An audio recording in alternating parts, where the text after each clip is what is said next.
Hello there, very good evening. Welcome to another edition of Primetime News on TV1. I'm Charlene Benedict for the News First team. And I'm Naveksha Gunasekara. We start off by taking a look at your headlines for tonight.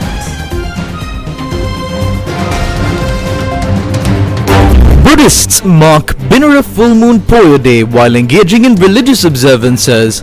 And Sirasa Namami program moves to Mahyanganaya. CEB seeks another electricity tariff revision. PUCSL calls for stakeholder consultation. Did threats force the magistrate of Mullaitivu to resign? Over 2,000 people affected by the inclement weather. Warnings issued over rising water levels. Sri Lankan flight delays inconvenience passengers. The minister calls for a meeting to discuss the issue.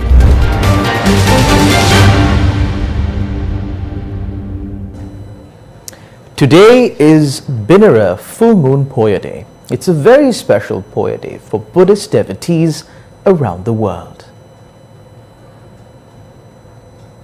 On Binara Full Moon Poya Day, Buddhists mark the establishment of the Bhikkhuni Sasana, an important event in the history of Buddhism. Maha Prajapati Gautami had made a request from Siddhartha Gautama that she be allowed to enter the order of the Sangha.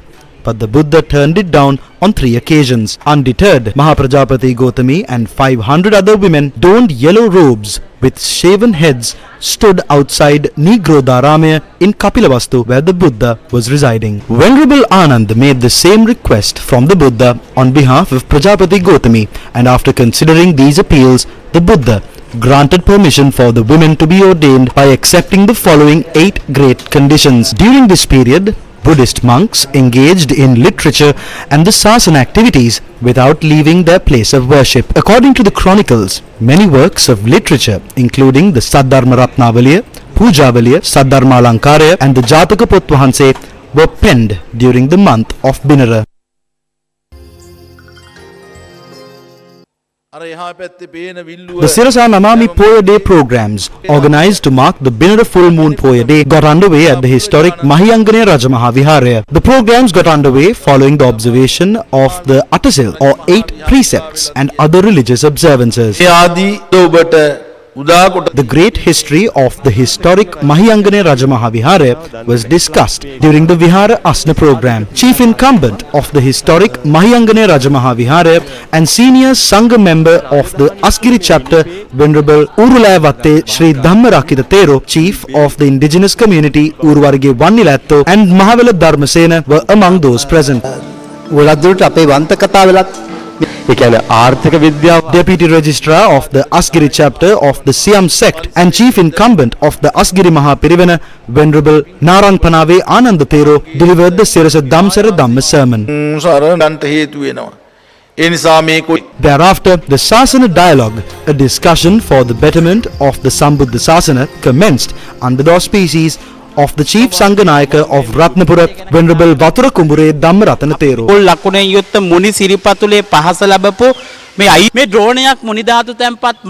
Turunu Sita Dharma Katikava was presided over by Venerable Sagana Anomadasi Thero and also featured lecturer Akila Vimanga Senaviratna.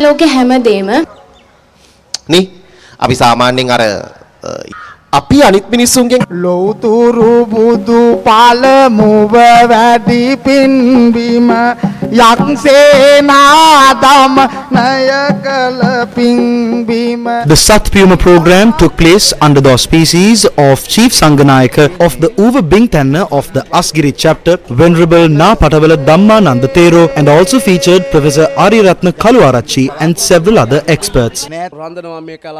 The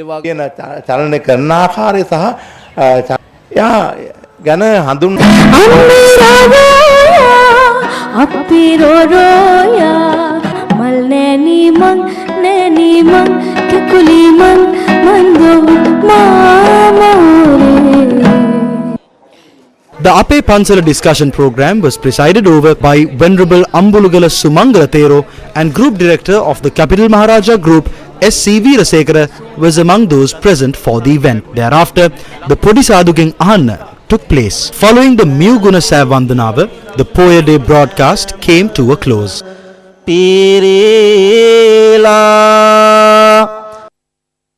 The Gammadda Damsavya Poya Day program organized to mark the Binara Full Moon Poya Day took place at the Mahagalveva Padikemgala Purana Rajamaha Viharaya in Suryaveva. The program opened following religious observances. Venerable Andaraveva Piyaratana Thero, the chief incumbent of the Kettarama Purana Viharaya and the head of the Palavilla Mulika Pirivena, presided over the religious event and delivered a Dhamma sermon. The Sambuddha Puja took place at the Shakya Malakya located opposite the head office of the Capital Maharaja Group. This meritorious deed was supported by the head office staff of MTV MBC Networks. Mullaitivu District Judge and Magistrate T. Sarvanaraja has resigned from his posts and directed his letter of resignation to the Judicial Services Commission. Multiple legal battles that made headlines in the recent past were taken up in court in the presence of Judge T. Sarvanaraja. The case filed over the Kurundi Viharaya as well as the preliminary examinations over the discovery of human skeletal remains from Kokutudavai took place in the presence of Judge T. Sarvanaraja. Several local newspapers had reported on the resignation of Judge T. Sarvanaraja. According to the Daily Mirror, Mullaitivu District Judge T. Sarvanaraja has tendered his resignation from his post due to threats on his life and a lot of stress. The Daily Mirror added that his resignation letter was sent to the Secretary of the Judicial Services Commission on the 23rd of September. The BBC Sinhala service also reported that Judge T. Sarvanaraja has tendered his resignation from his post due to threats on his life and a lot of stress. The BBC Sinhala service had made an inquiry from Justice Minister Dr. Vijayadasa Rajapaksa in this regard. The minister had told the BBC Sinhala service that Mullaitivu District Judge and Magistrate was named as a respondent in 5 separate cases filed with the Court of Appeal. The minister had also noted that the Mullaitivu District Judge and Magistrate had voluntarily met with the Attorney General for advice and had done so as he was named as a respondent in those cases. The Justice Minister had also told the BBC Sinhala service that if there was a threat to his life as a judge, the Mullaitivu District Judge and Magistrate had the ability and power to issue the necessary warrants. The Justice Minister has told the BBC Sinhala service that upon making inquiries over the resignation of the Mullaitivu District Judge, it was revealed that Judge T. Sarvanaraja had visited Colombo a week ago and sold his car and also met with the ambassadors of 2 Western countries. Was the security detail provided to the judge reduced? Police spokesperson SSP Nihal Thalduwa said that the security provided to the Mullaitivu District Judge and Magistrate T. Sarvanaraja was never changed and was maintained. Judge T. Sarvanaraja made headlines in recent months over the incident surrounding the Kurundi Viharaya. What is this incident? On the 4th of July 2023, Judge T. Sarvanaraja engaged in an observation tour to the Kurundi Viharaya. At the same time, a group accompanied parliamentarian Sarath Veerasekara to the premises. And this is what happened when the parliamentarian attempted to engage in a discussion with the judge. No anyone, politician, no parliamentarian will not allow to make any submission. Otherwise, there are some other parliamentarians, politicians. No. Otherwise, we must give opportunity, no. Thereafter, on the 7th of July, the parliamentarian made a statement in Parliament. We cannot be satisfied with the decisions taken by the local magistrate. The magistrate does not have the power or expertise to comment on the material used by the experts from the Department of Archaeology to conserve the temple. He has no right to question it. The Tamil magistrate engaged in a visit to the Kurundi Viharaya. I was there. When the monks were engaged in observances, it was stopped and action was taken against the monks for engaging in observances during an inspection. We must remind this magistrate that this is a Buddhist country. This is how the peace is breached and issues arise among communities. Separatist Tamil politicians and magistrates with such attitudes are accountable for this.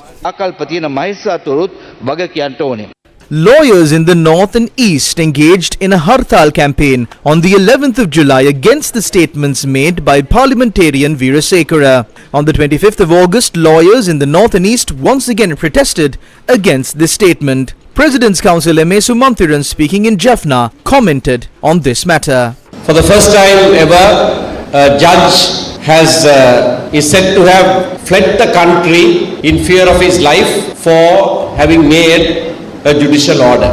The challenge to the judiciary has reached a certain height that it did not reach ever before.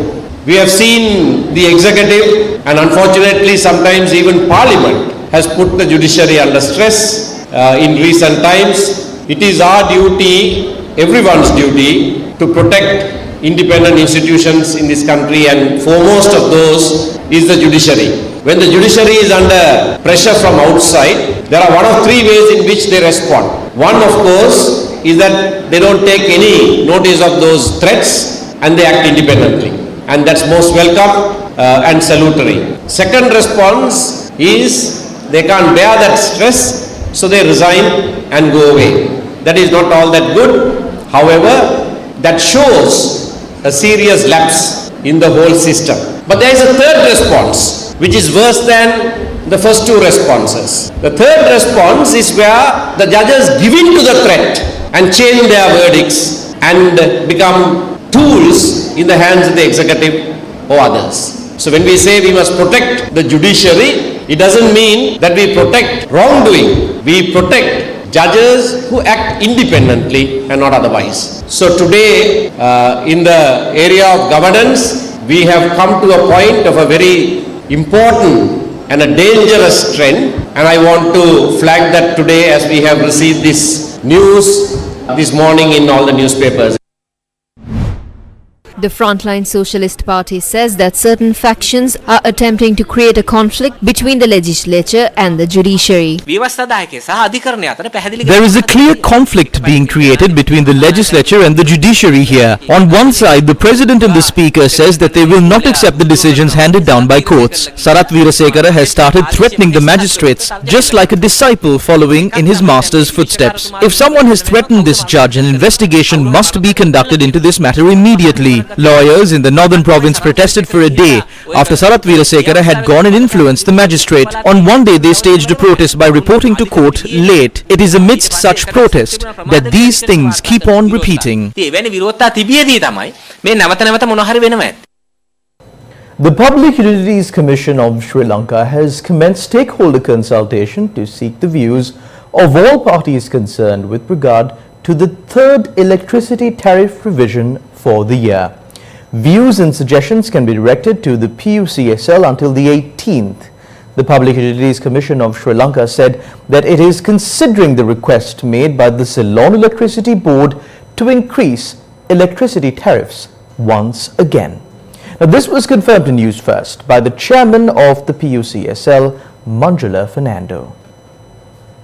The Ceylon Electricity Board said that it requested permission from the Public Utilities Commission of Sri Lanka to increase the electricity tariff in order to cover its costs. Why is the CEB seeking a tariff hike? CEB General Manager Dr. Narendra De Silva said that the CEB could not reach the expected hydropower generation target and an additional cost had to be borne to generate electricity. The anticipated hydropower generation for 2023 is 4,500 gigawatt hours. However, according to the CEB General Manager, only 3,750 gigawatt hours were achieved. He said that the shortfall of 750 gigawatt hours was sourced from thermal power plants at an additional cost. CEB General Manager Dr. Narendra De Silva said that the request for an additional tariff hike was made on Wednesday to cover the additional cost of electricity generation. He said that a comprehensive data analysis will be provided to the PUCSL on Monday. Will there be a tariff hike?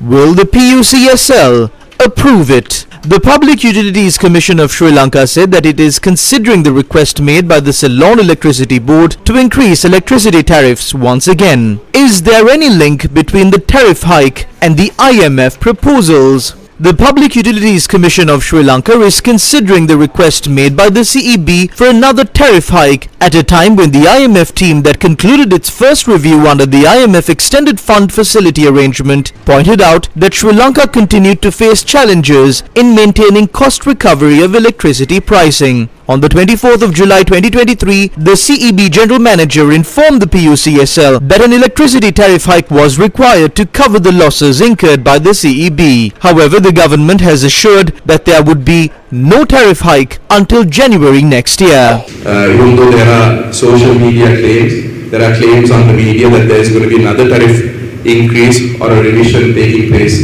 immediately. The next tariff revision will obviously be taken in January of next year.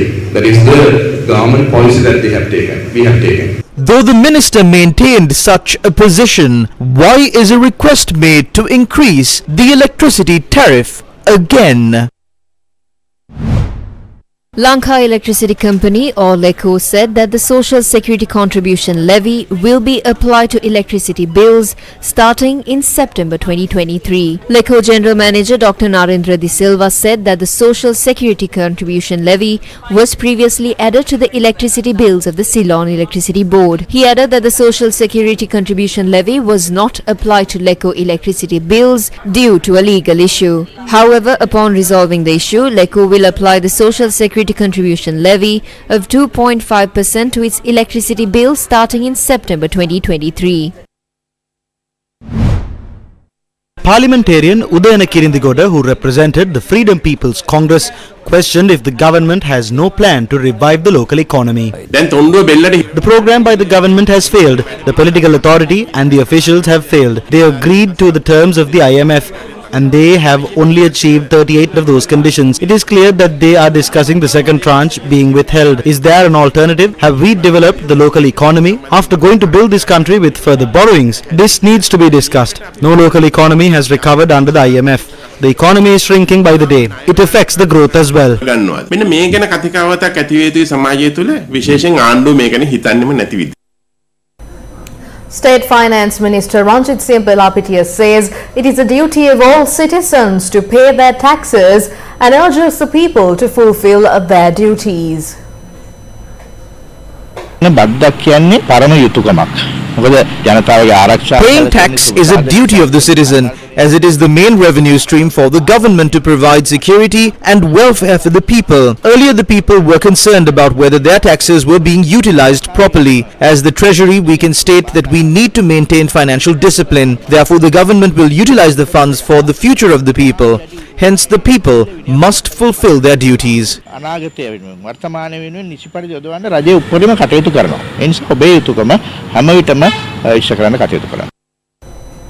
Sri Lankan officials will meet on Monday to discuss measures to address the flight delays and cancellations at Sri Lankan Airlines. Minister Nimal Siripala said the discussion will take place with the trade union representatives. In the past few days, many flights operated by Sri Lankan Airlines were either delayed or cancelled, leading to passengers being inconvenienced. 2 flights were delayed and another was cancelled yesterday. Cancel උනාලු ඊයේ. අද යන්න එන්න කිව්වා. අද sheet නැල්ලු. හැටෙන්නලු. 12 මාරට ආවේ 3ට flight එක ඇතුළට යන්න තියෙනවා කියලා. කැන්සල් වෙලා මොනවා කරන්නද? ඉතින් ආපස්සට යනවා දැන්. දුබායි යන්න කියලා ආවේ ඊයේත් ආවා ෆ්ලයිට් එක කැන්සල්. අද එන්න කියලා ටිකට් එක දුන්නා. අද ආවා. අද ෆ්ලයිට් එක ඕවර් ෆුල්. ඒ හින්දා කට්ටිය ගත්තේ නැහැ. දැන් ආයෙ ගෙදර යනවා දෙවෙනි දවසට. 30000යි ටිකට් එක.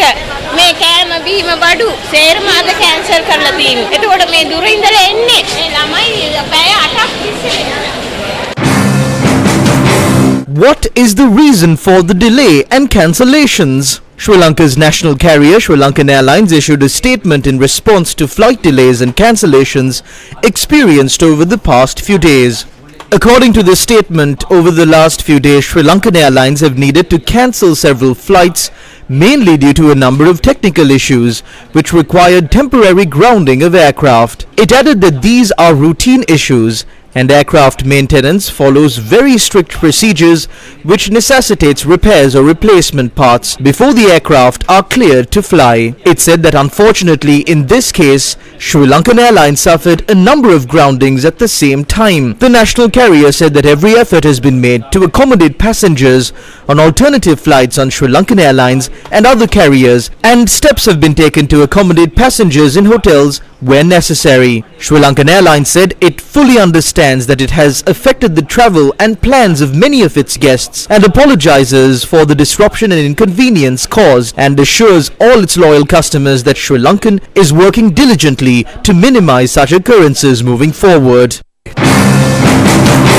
Reports suggest that Sri Lankan Airlines is facing a shortage of licensed aircraft engineers. Who are these licensed aircraft engineers? The role of a licensed aircraft engineer entails aircraft inspection work at the end of any maintenance job in order to sign off the aircraft for flight operations. Licensed aircraft engineers conduct and certifies aircraft maintenance tasks following approved methods. What is this issue that has led to more issues? Sri Lankan Airlines currently has a 160-person force of licensed aircraft engineers. It is reported that 35 licensed aircraft engineers flew overseas in the recent past, given the situation that existed in the country. A licensed aircraft engineer who wishes to remain anonymous told News First that another 25 licensed aircraft engineers are expected to migrate for work overseas.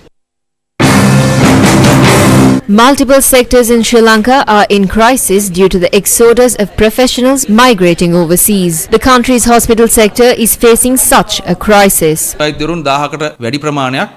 1,000 graded doctors left the country in the past year. At the same time, around 300 specialist doctors also migrated during the same period. Another 5,000 doctors are waiting for the opportunity to move out. If 1/4 of the medical community leaves, the health sector will be in crisis. There is a shortage of specialist doctors and doctors across all districts. Doctors attached to the Colombo National Hospital, the Apeksha Hospital, the Ledridgeway Hospital for Children and the Mullaria Hospital have gone overseas. This issue needs to be understood. A specialist doctor cannot be created in 2 or 3 years. A specialist doctor is not a product. That is why we urge you to end the brain drain in this country.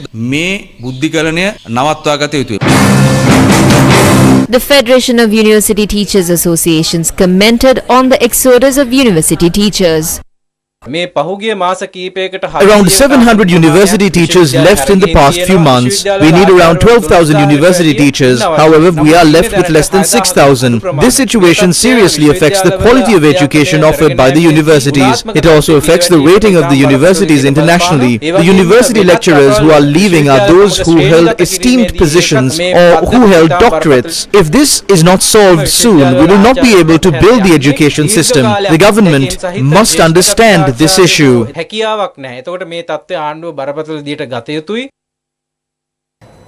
Acting Finance Minister Shehan Sema Singh has said that the IMF staff that was in Sri Lanka for the review of the IMF support program for Sri Lanka never said that the second tranche of funding would be withheld.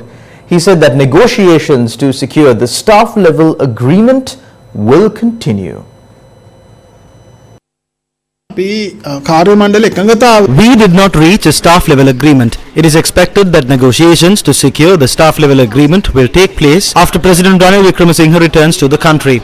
There are matters that the IMF staff should discuss with their superiors. I believe we can reach a staff level agreement after that. Some wonder if this is the end of the IMF supported program. That is not the case. After the staff level agreement is achieved, we need to get the approval of the IMF executive board. Then we can secure the second tranche of the program. They never mentioned that the second tranche would not be offered.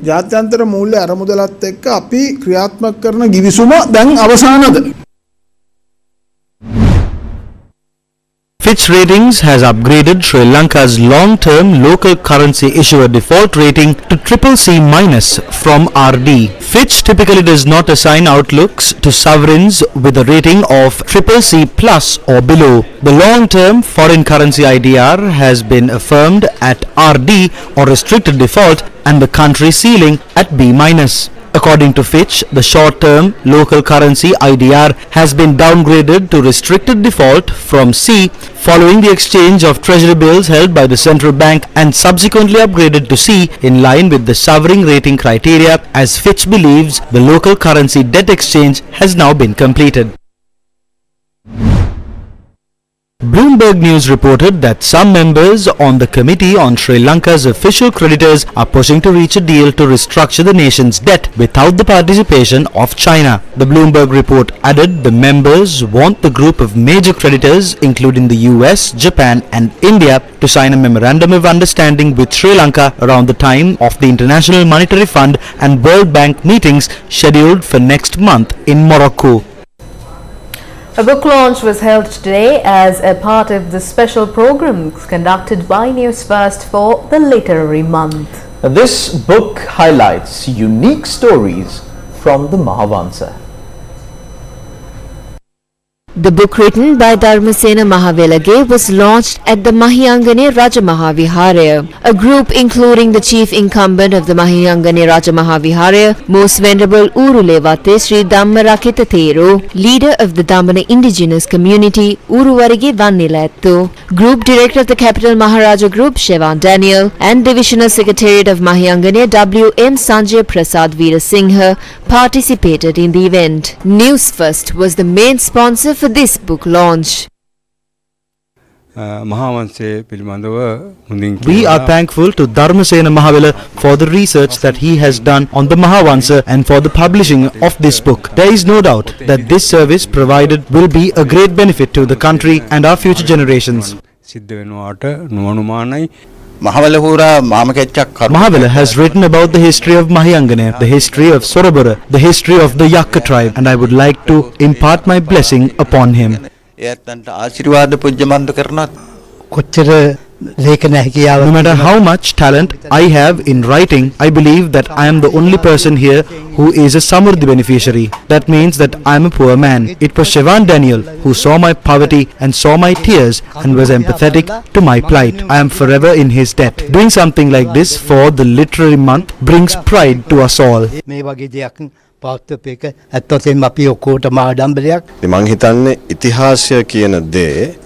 I believe that we must start thinking of our history in a different way. We need to think about our history in a perspective of discovering how we can make better decisions for our present and our future. We need to think of our history in that light. Our country is different from many other countries because we have a written history of 2500 years and we have a history going back to the times of Sakviti and Ravana. If our country that has such a rich history and we cannot use these experiences of the past to make the right decisions, and if we cannot use these experiences of the past to make the right decision for the present and the future, that is such a misfortune. I believe that it is a blessing for us to be able to be a part of this program. We hope to be a part of such programs in the future as well. News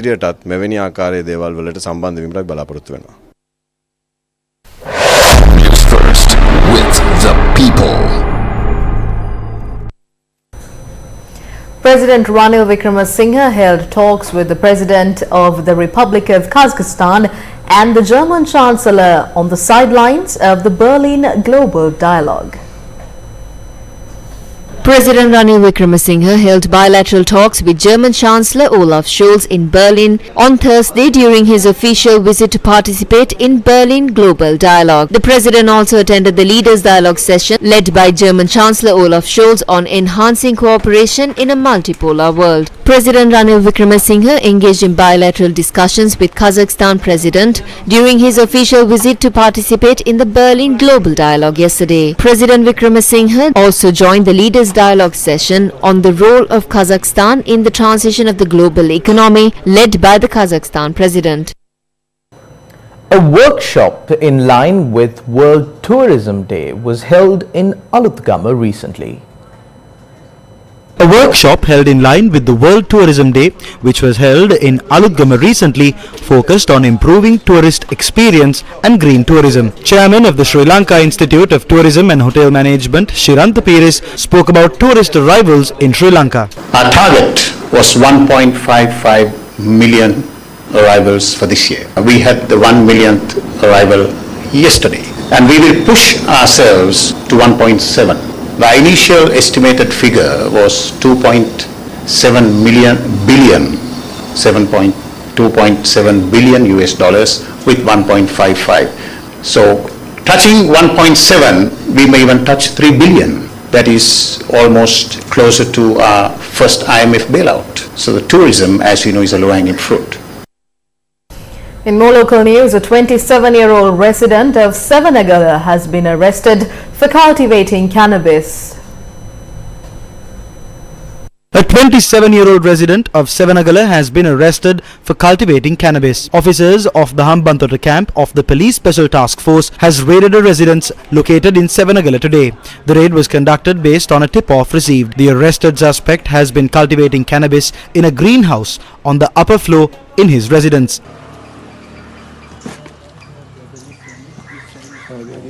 Further investigations regarding the matter are underway.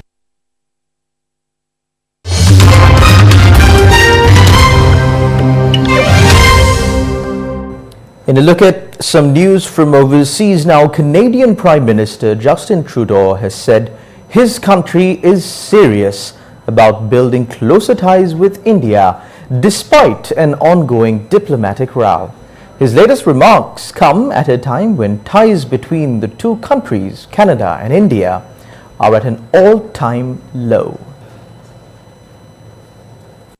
Tensions flared up when Justin Trudeau on September 19th said Canada was investigating credible allegations of India's involvement in the murder of a Sikh separatist leader. Delhi dismissed the claim as absurd. Hardeep Singh Nijjar was murdered outside a temple in Canada in June. On Thursday, the Canadian Prime Minister said it was extremely important to constructively and seriously engage with India. US Secretary of State Antony Blinken met India's Foreign Minister Subramaniam Jaishankar in Washington on Thursday, but the US readout did not mention the spiraling dispute between India and Canada. Ahead of that meeting, Canadian Prime Minister Justin Trudeau reportedly said he had received assurances that Washington would certainly discuss with New Delhi the extrajudicial slaying of a Sikh separatist in Canada. Blinken is the highest-ranking US official to have commented publicly on the festering crisis between two of America's closest allies when he urged India to work with Canada to investigate Trudeau's claims. Both countries have responded with reciprocal expulsions of senior diplomats. Canada also halted trade negotiations while India suspended visa processing services for Canadians and demanded parity in diplomatic staffing, effectively forcing Ottawa to reduce its diplomatic staff numbers in India. The deepening rift between the two sides is concerning Canada's closest allies, Australia, the United Kingdom and the United States. If allegations are true, this may well derail the US courtship of India as a partner in a broad Indo-Pacific strategy aimed at countering China. Now in some tragic news, a powerful bomb exploded near a mosque at a rally celebrating the birthday of Islam's Prophet Muhammad in southwest Pakistan on Friday, killing at least 21 people and wounding more than 50 others, according to police and government officials. According to government officials, the bombing occurred in Mastung, a district in Balochistan province. Injured people were taken to nearby hospitals and some were in critical condition. Officers were investigating to determine whether the bombing was a suicide attack. Muslims in Pakistan and around the world celebrate the birthday of Islam's prophet by holding public gatherings. The birth anniversary is known as Miladun Nabi. Friday's bombing came days after authorities asked police to remain on maximum alert as militants could target rallies making the birthday of Islam's prophet.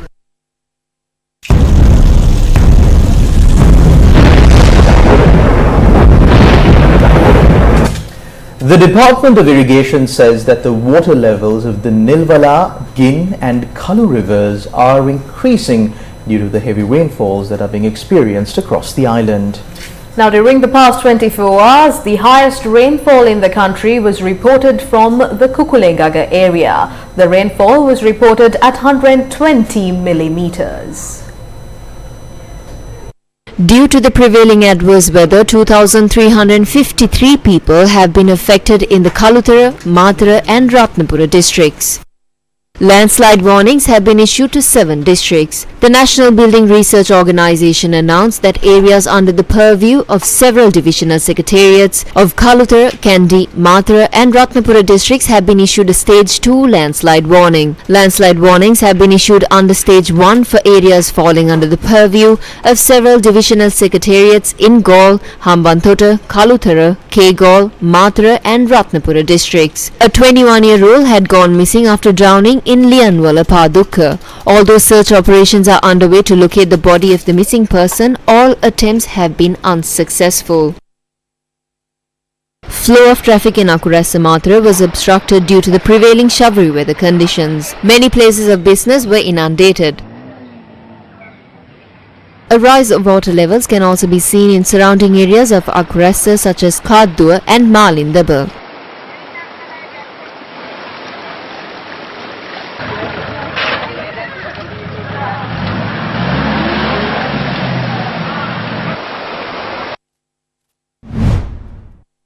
Sri Lanka Life Saving is urging the general public to exercise caution when bathing in various water bodies during the long weekend.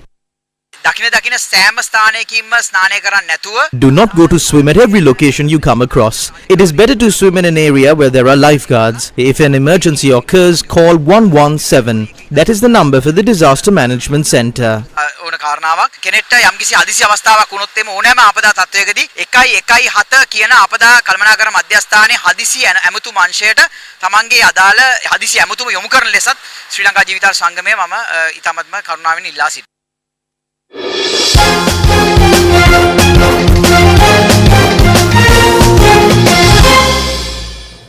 In your sports news tonight, former football Sri Lanka President Jaswa Umar has been re-elected to the top post at the election of the office bearers for FSL. The election of the office bearers for football Sri Lanka for a period of 4 years took place at the Foundation Institute in Colombo. The election of the office bearers took place under the supervision of FIFA and the Asian Football Confederation. Former FSL President Jaswa Umar and Anuradhapura District Football League Chairman Dakshita Sumatipala contested the election. Jaswa Umar secured 45 votes and Dakshita Sumatipala secured 20 votes. Ranjit Rodrigo of the Negombo Football League, Dr. Manil Fernando of the Kalutara Football League, S.T. Nagawata of the Gaul Football League and KMMP Karunatilaka of the Navy Football were appointed as the Vice Presidents of Football Sri Lanka.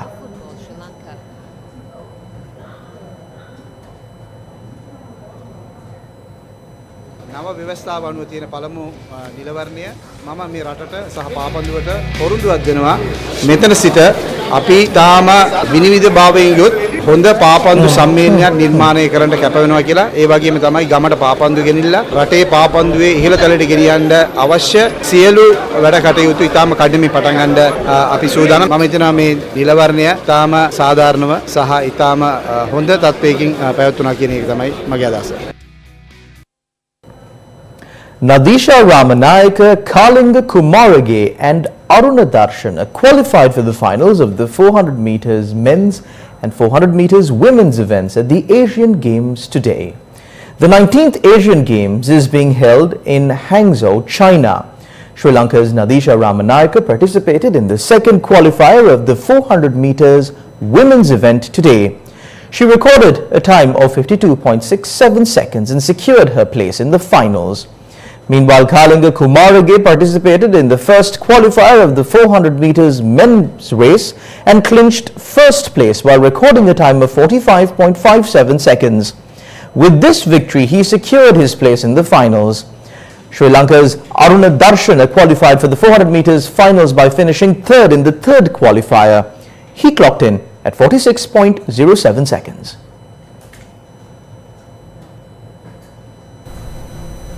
And that's a wrap of Primetime News on TV1 for tonight. Thank you very much for watching. For all these stories and much more, you can visit our website, that is www.newsfirst.lk. Good night. Good night.